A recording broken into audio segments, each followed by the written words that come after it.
Hello and welcome back to my channel. In this video tutorial, I'm going to show you how I created this beautiful sultry look on my model Anita.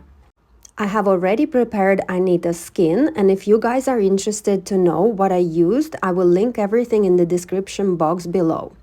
So for the skin, I'm using Lisa Eldridge Seamless Skin Foundation in the number 32. Anita's face is a little bit darker than the rest of her body, so the goal for me here is to even the skin tone out. And what I'm doing is I am applying a tiny lighter shade foundation to the face, and to the body I will apply a little bit darker shade to meet me in the middle. You can see that this shade number 32 from Lisa Eldridge is really rich, really warm color.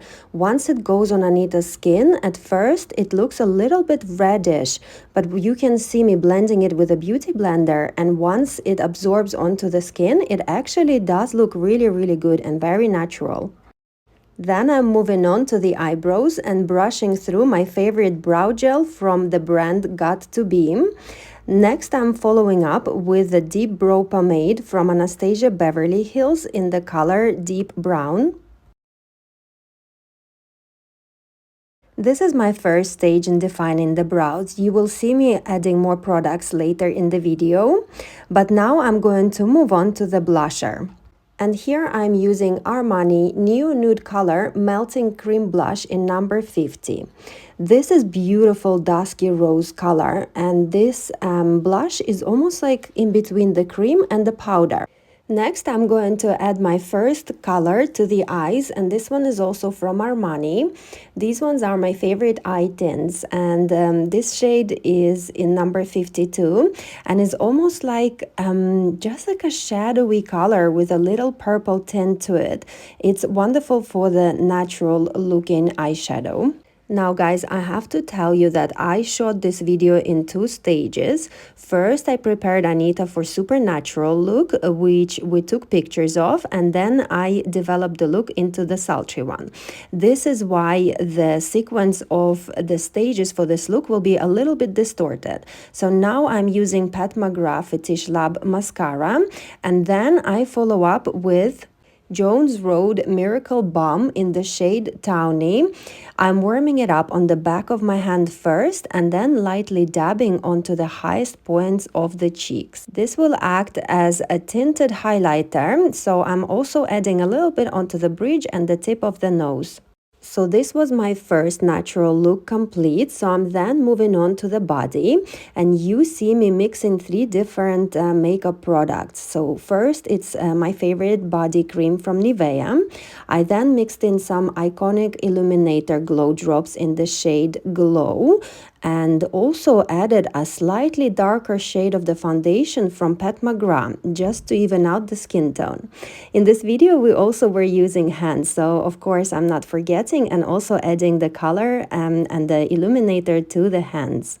And here in the corner, guys, I have added the final cut of the Instagram video that we created for this natural look with Anita. So this is where I'm coming back to the eyes, and now I'm going to start working on the shading. So the first stage here is I am applying the Miriam Kajal onto the eyes in the eyeliner shape, and then I'm taking a bullet brush and softly smudging the edges of this color. I also wanted to add a little darkness to the inner corners of the eyes, so you can see me blending everything out. This kajal is brilliant. It's very soft, very pigmented. It needs to be set with the eyeshadow on top, otherwise it will be moving around.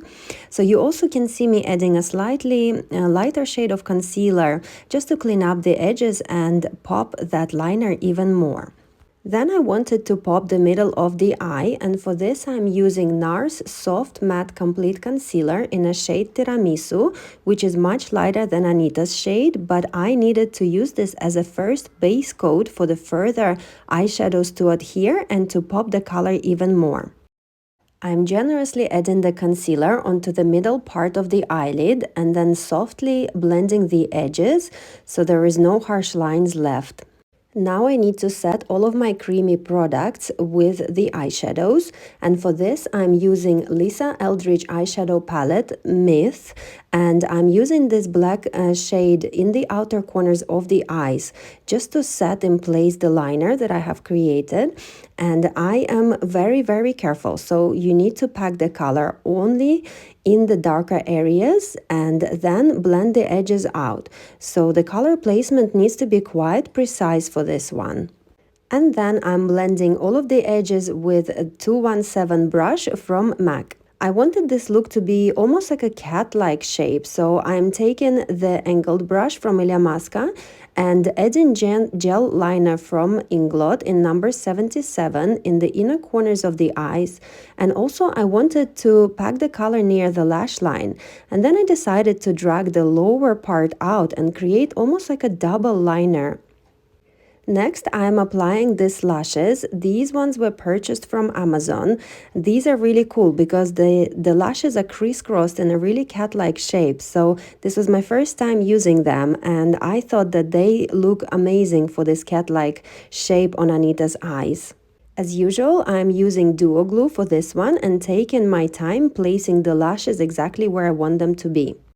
Then I wanted to create a little contrast in between the eyebrows and the eyeshadows. And for this I'm using the soft matte concealer from the brand NARS, also in the shade Tiramisu. And I'm applying it very lightly and also blending all of the edges with the MAC 217 brush. Now you see me using Tarte Creaseless Concealer in the shade Deep Sand. In the first part of this video, we actually used a different concealer. I used the number 3 from Charlotte Tilbury and also followed up with the concealer from Armani, which was beautiful consistency, but unfortunately throughout the shoot, the color turned a little bit ashy, so I decided to use this one instead. And I'm also cleaning up the edges of the liner using the flat concealer brush from MAC.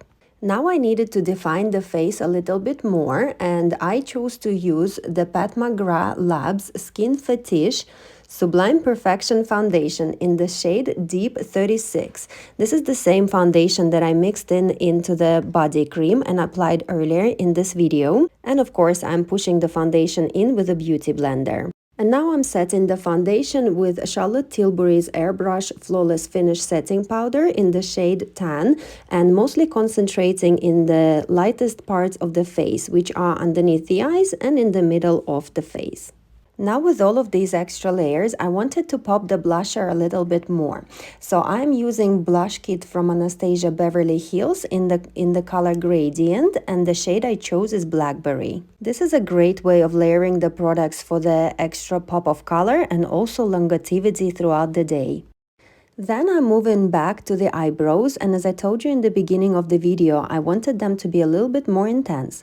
So for this I'm using Illamasqua Eyebrow Cake in the shade Peak, and I'm following up the shade of the eyebrows, filling in any of the gaps, and also I'm mimicking kind of the shape of the hairs of the brow. So you can see me going diagonally, and then also elongating the tail of the brow bone and packing the color over there. You can see I'm taking a little time with the brows as I want them to be super perfect for this look. I mean, the eyes are so defined and I don't want the eyebrows to get lost. Now that the eye makeup is almost done, I kind of had a look and wanted to add a little bit more of the pop to the eyes. So I'm using this light gray shade and popping them in the inner parts of the eyes. I also forgot to mention that in the middle of the eyelid, we used that pink shimmery eyeshadow to set my concealer in place and pop the eyes even more. And I also wanted to finish off the eyes by refreshing the definition in the inner corners and outer corners of the eyes. So I'm using this black eyeshadow from Chanel, which unfortunately is now discontinued. I also finally got my hands on the mini brushes from Louise Young collection. They were so generous to send me a full pack of them, so you see me using them here on the outer corners. They're super minis and they're so precise in color application. I just love them. And again, guys, you see me taking my time with the detailing work. These are the final touches, and this will be the final kind of a eyeshadow application. So the color has to be super precise and super blended. Now I'm moving on to the lips, and I'm actually going to apply quite a few different shades to make the lips pop. First, I'm using one of my favorite liners from MAC, which is in the shade Chestnut. This is a lip pencil, but I actually like to use it on the eyes as well. It's just such a beautiful reddish brown undertone. Then I'm filling in the middle of the pout with Armani Lip Power Long Lasting Satin Lipstick in the shade 109, and also blending the edges out with an eyeshadow brush. Then I wanted to define the edges of the lips even further. So for that I'm using Jones Road The Best Pencil in Brown. This is a very deep brown shade and it's darker than the Chestnut, which was perfect for this look. And I'm finishing off the lips with the Fenty Glass Bomb in the color Fenty Glow. This is one of my favorite lip glosses. It's super reflecting. It has a slight brown tint to it, and it looks so beautiful on the deeper skin tones. And I'm setting this look with MAC Fix Plus Bronzer Light, which will set makeup in place and also add a slight glow to the skin. And here is my sultry eye makeup look complete. I hope you guys enjoyed watching this video. I really enjoyed creating it for you. Me and Anita had so much fun during this video. We chatted and laughed so much. And of course, with such a great energy in the studio, we couldn't have not created such an amazing look for you. Alright guys, thank you very much for sticking till the end and watching this tutorial, learning how to create this look with me. As usual, hit that like button, subscribe, and share this video with your friends, and I see you on my next one.